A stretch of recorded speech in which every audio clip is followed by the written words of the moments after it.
South Carolina living up to its reputation as a state known for bare-knuckle politics. Nobody is immune from the mudslinging in the state known as the Palmetto State. Just listen to this. Watch.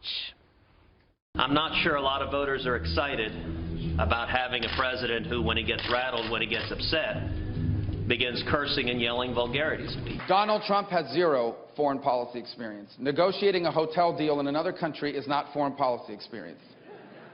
Jeb Bush has no foreign policy experience, period. You have people running like a Jeb Bush. He's bringing his brother in now. He tried the mother, who's a very nice lady, I'm sure.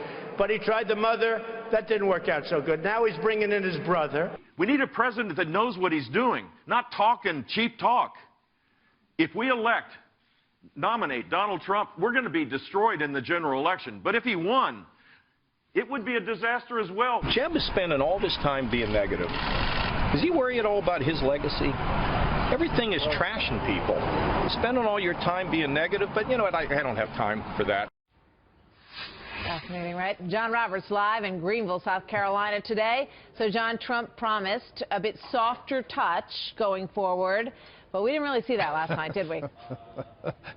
We certainly didn't see it last night. Hey, from some of the other candidates, though, we may see it today, Martha, because 4 of them are speaking here at Bob Jones University. I expect they'll tone it down just a little bit. Donald Trump not even in South Carolina yesterday, but he was still taking a flamethrower to the rest of the field. His chief target yesterday, Jeb Bush, who spent the day going across South Carolina, trying to convince voters not to vote for Donald Trump, insisting that he's not a real conservative.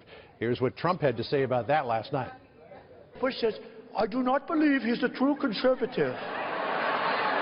These people are stupid. So here's the thing. He always says the same thing. I do not believe he's a true conservative. You know what? In a way, I don't even care about labels. Trump is in Florida today for one event tonight, and then he arrives in South Carolina tomorrow, of course, for that all-important debate. And his campaign manager, Cora Lewandowski, told me he will stay in South Carolina for the duration, all the way up until the 20th and the voting, Martha. Boy, it's going to be an interesting week, to be sure. So we are about to see the former president out on the campaign trail with his brother, Jeb Bush, right? He is coming out on Monday. They've got a big event in North Charleston. The Charleston area, an interesting one here in South Carolina. It's kind of a hybrid, a lot of conservatives, but also a lot of moderates. And it's those folks who Jeb Bush's message may really appeal to. I talked to Jeb yesterday about the idea that 43 was coming out in the stump for him. Here's what he told me. The Bush family name, very well respected in South Carolina. We heard it out there during the lunch meeting today. How much does that help you in this state? It's going to help because people love my mom and dad, and they certainly love George W., who kept us safe. And here, national security is a principal issue.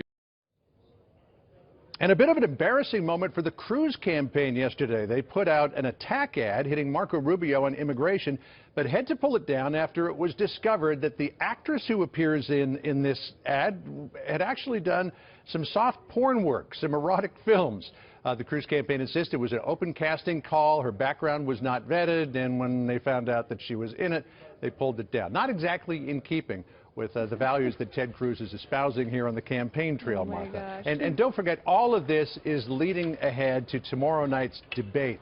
And it really could be a make-or-break moment for a lot of the candidates, particularly Marco Rubio, who's looking not for a Rick Perry moment, like he almost experienced last week, but a moment that Newt Gingrich had back in 2012 when he took one question and spun it around, went from the back of the field to win South Carolina. Martha?